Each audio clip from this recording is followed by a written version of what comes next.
Pensar em grandes projetos também é pensar em grandes riscos. Em alguns casos, os riscos podem até superar os benefícios.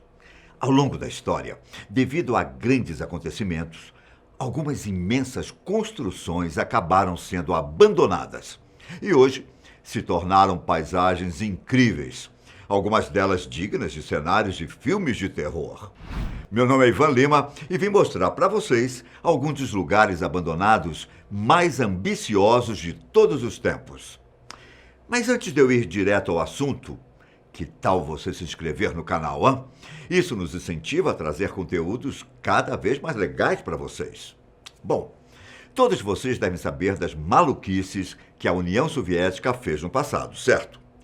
Durante julho de 1976 a dezembro de 1989, um sistema de radar soviético chamado Duga foi usado como alerta de defesa antimísseis. O sistema Duga era extremamente poderoso e era construído nos lugares mais improváveis possíveis. Até hoje, um deles está localizado em uma floresta ao norte de Kiev, capital da Ucrânia. Seria um lugar perfeito para exploradores visitarem, exceto por um motivo. O local encontra-se na conhecida zona de exclusão de Chernobyl, contaminada por radiação em 1986. Após o pior desastre nuclear do mundo ter mostrado o impiedoso poder do urânio enriquecido. O Duga foi um dos segredos mais bem guardados da União Soviética e até hoje pode ser visto a quilômetros de distância. O radar tem cerca de 150 metros de altura e 700 metros de extensão. Essa instalação era ultra secreta e foi protegida com extensas medidas de segurança para confundir seus inimigos. Nos mapas soviéticos antigos, o local do radar Duga era marcado como um acampamento infantil. E por estar em uma zona de exclusão de Chernobyl, é provável que o radar continue no mesmo lugar por muitos e muitos anos. Kiev é o palco de muitas megaconstruções que foram abandonadas pelo governo comunista. No leste da capital ucraniana, existe um enorme edifício que se assemelha a um disco voador. Estou falando de um local chamado Garagem de Ônibus número 7. Quando falamos de União Soviética, as pessoas logo esperam aquelas construções megalomaníacas. Essa garagem foi construída em 1973 e era o centro para rotas internacionais, domésticas e de ônibus de Kiev, com cerca de 1.400 funcionários e 400 ônibus circulando diariamente. O formato, um círculo. Também leva mais de 180 cabos de aço que prendem o teto, que é transportado por uma única coluna de suporte, semelhante a um cogumelo no centro. A garagem teve um papel importante no desastre nuclear de Chernobyl, quando recebeu alguns ônibus que vinham de Pripyat. Apesar da União Soviética ter chegado ao fim, o terminal de ônibus funcionou até 2015, quando foi finalmente desativado. Atualmente, o local está abandonado e, embora a natureza esteja fazendo o seu trabalho para tomar o lugar, a garagem de ônibus número 7 é um dos exemplos mais impressionantes do modernismo soviético. A outra construção megalomaníaca em Kiev está no subsolo. Entre os anos de 1987 e 1989, o governo comunista tentou construir uma espécie de bunker em um túnel paralelo ao metrô da cidade. Porém, com a crise que o país sofreu, a construção teve de ser abandonada. Desde então, os túneis, que percorrem um quarteirão inteiro, permanecem sem utilidade. E convenhamos que os soviéticos construíram um mega bunker, com portas resistentes a explosões e estruturas que podiam resistir a um ataque nuclear. No Grande Labirinto, também é possível ver elevadores e os motores a diesel que foram usados na sua construção. Porém, as marcas do tempo fazem o local parecer um cenário apocalíptico. Tão maluco quanto o governo soviético era o Partido Nazista. Hitler, entre tantas atrocidades que cometeu, também fez algumas construções curiosas, que acabaram sendo abandonadas.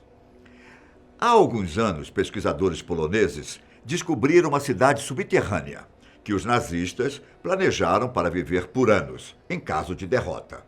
Seria um bunker antinuclear, que permitiria que todos vivessem seguros.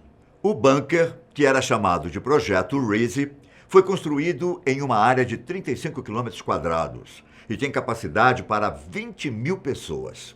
As obras começaram simultaneamente em diversos pontos, mas o projeto foi abandonado às pressas, enquanto o exército soviético se aproximava, no começo de 1945. Por isso, nenhuma parte da estrutura foi finalizada, e todas estão em diferentes estágios de conclusão, com apenas uma pequena percentagem de túneis reforçados por concreto. Outro grande projeto de Hitler foi uma colônia chamada Prora, na ilha de Rügen. A estrutura é um complexo de edifícios que se estenderia por 4,5 km e fica a 150 metros da praia. Um local perfeito para a construção de um hotel de luxo. O objetivo era fazer um local de férias que abrigaria cerca de 20 mil pessoas. Todos os quartos teriam vista para o mar, 2 camas, um armário e uma pia. O Prora começou a ser construído em 1936 e envolveu os maiores arquitetos do governo nazista. Mas com a chegada da guerra, os 9 mil homens que trabalhavam na construção tiveram de ser realocados. Durante a guerra, os prédios inacabados acabaram servindo de abrigo para muitas pessoas. Após o fim da guerra, o espaço se tornou base militar do Exército Vermelho. Depois, foi usado pelo governo alemão, mas permaneceu abandonado por décadas. Atualmente, parece que uma empresa está construindo um resort de luxo no local, que deverá ficar pronto em 2022. Agora imaginem uma vila que parece ter sido tirada de um conto de fadas. Imaginaram? Pois é. Isso é uma realidade em Mudurnu, na Turquia. As casas do local são todas iguais, com um estilo gótico que lembra os filmes da Disney. O projeto arquitetônico começou em 2014, quando o grupo responsável pela construção esperava que a estética luxuosa dos mini-castelos atraísse compradores estrangeiros ricos. Mas, diferente do planejado, hoje o local está vazio e abandonado. Cada castelo no local vale em torno de R$500 mil. Muitos mini-castelos foram vendidos para investidores árabes, mas as vendas acabaram estagnando por causa da crise financeira turca e da queda do preço do petróleo. Atualmente, parece que o projeto permanece estagnado e o que se pode ver são pequenos castelos vazios e abandonados no topo de montanhas do noroeste da Turquia. Já na Argentina, o que podemos encontrar é uma cidade inteira abandonada.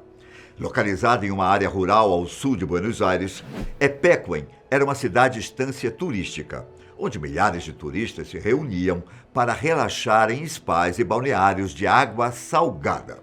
O lago local, que possuía 10 vezes mais sal do que o oceano e fazia o banhista flutuar, era muito parecido com o Mar Morto no Oriente Médio.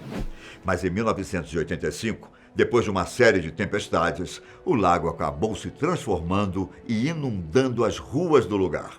As casas ficaram submersas durante anos e só há alguns anos é que a água recuou totalmente.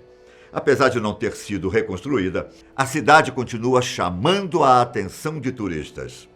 A paisagem pós-apocalíptica envolve escadas que não levam a lugar nenhum, carcaças de automóveis e móveis enferrujados, casas desmoronadas e objetos quebrados. É possível ver quarteirões inteiros destruídos, algo que lembra o cenário de uma guerra. E na Hungria também é possível encontrar um dos lugares mais sinistros do mundo, a usina Kelenföld. Sabe aquelas instalações industriais antigas? Pois é. Localizada em Budapeste, a usina Kelenföld começou a gerar eletricidade em 1914, quando era uma das usinas mais avançadas do mundo. Com o passar dos anos, a usina passou por várias modernizações, conforme a demanda de energia crescia. Os prédios foram construídos depois, entre 1927 e 1929 e hoje são protegidos por lei, o que indica que é proibido derrubá-los. Isso também significa que eles não podem ser tocados, nem para a manutenção básica. Apesar disso, o local ainda se beneficia com a decadência. Diversas cenas apocalípticas de filmes e vídeos musicais foram filmados na usina. A usina, que parou de funcionar em 2005, hoje abriga máquinas enferrujadas, corredores assustadores e um teto de vidro art déco belíssimo. As fotos do lugar falam por si só. E por fim, podemos citar todo o legado das Olimpíadas, que já foi deixado ao redor do mundo. Em diversas cidades que sediaram o evento esportivo, o que vimos depois foi abandono. Foi isso que aconteceu em países como Grécia, Alemanha, China, Bósnia e Brasil.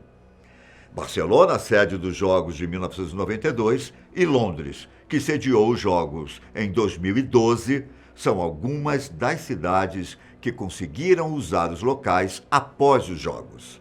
De resto, o que vemos são enormes investimentos do dinheiro público completamente abandonados, formando assim, como os outros lugares que eu citei, cenários apocalípticos.